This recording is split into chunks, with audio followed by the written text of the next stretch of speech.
Shalom, selamat pagi rekan-rekan hamba Tuhan sejabar. Renungan firman Tuhan pagi hari ini terambil dari Yeskiel pasal yang ke-37 sampai dengan pasal yang ke-40.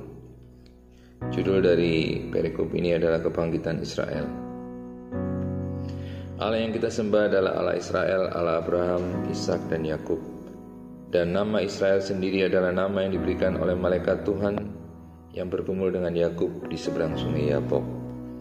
Gereja Tuhan tidak bisa terlepas dari Israel karena melalui bangsa Israel lah Mesias dilahirkan di muka bumi ini. Dan gereja mula-mula sesungguhnya adalah terdiri dari umat Yahudi yang berkumpul di Yerusalem di hari Pentakosta, ketika mereka merayakan hari raya Shavuot. Allah tidak pernah melupakan bangsa pilihannya, walaupun pengharapan mereka sebagai bangsa sudah menjadi seperti tulang-tulang yang sangat kering, yang berserakan di lembah. Tapi bagi Allah tidak ada hal yang mustahil. Setelah pembuangan di Babel, bangsa Israel tercerai-berai, tidak pernah bersatu menjadi sebuah bangsa yang berdaulat.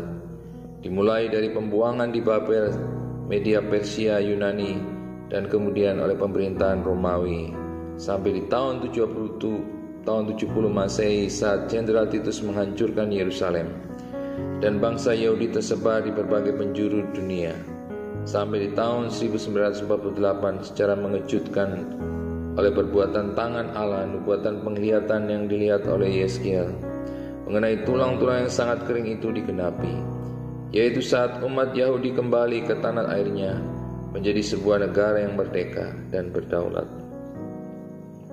Allah belum selesai berurusan dengan bangsa Israel karena mereka masih menolak Mesias. Sebab tanpa Mesias mereka tidak akan pernah menjadi tentara Allah yang sangat besar, karena hanya Mesiaslah yang akan membaptis mereka dengan Roh Kudus.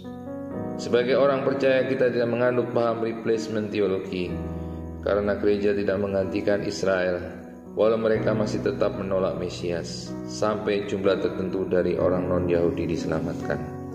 Di dalam Roma 11 ayat yang ke-25 sampai yang ke-26 dikatakan, sebab saudara-saudara, supaya kamu jangan menganggap dirimu pandai, aku mau agar kamu mengetahui rahasia ini. Sebagian dari Israel telah menjadi tegar, sampai jumlah yang penuh dari bangsa-bangsa lain telah masuk. Dengan jalan demikian seluruh Israel akan diselamatkan. Seperti ada tertulis, dari Sion akan datang penebus, ia akan menyingkirkan segala kefasikan daripada Yakub. Kita hidup di dalam era time of Gentile, dan kemudian Allah akan berurusan dengan umat Israel dan mereka akan diselamatkan setelah mengaku Yesus adalah Mesias yang telah mereka salibkan dan menjadi Tuhan dan Allah mereka. Keberadaan bangsa Israel sampai saat ini membuktikan bahwa Allah tidak pernah melupakan perjanjian dengan Abraham, bahwa keturunannya akan menjadi bangsa yang besar. Dan tanah Israel adalah tanah perjanjian. Yeskiel 37 ayat yang ke-11 sampai yang ke-14. Firman-Nya kepadaku, hai anak manusia, tulang-tulang ini adalah seluruh kaum Israel. Sungguh mereka sendiri mengatakan, tulang-tulang kami sudah menjadi kering, dan pengharapan kami sudah lenyap. Kami sudah hilang.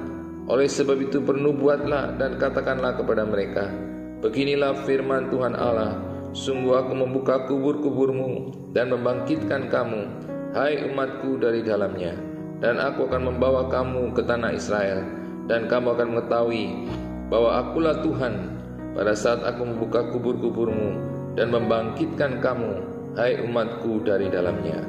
Aku akan memberikan rohku ke dalammu sehingga kamu hidup kembali, dan aku akan membiarkan kamu tinggal di tanahmu, dan kamu akan mengetahui bahwa aku Tuhan yang mengatakannya dan membuatnya. Demikianlah firman Tuhan. Amin. Kiranya Tuhan memberkati kita pada pagi hari ini. Shalom, selamat pagi. Haleluya. Amin.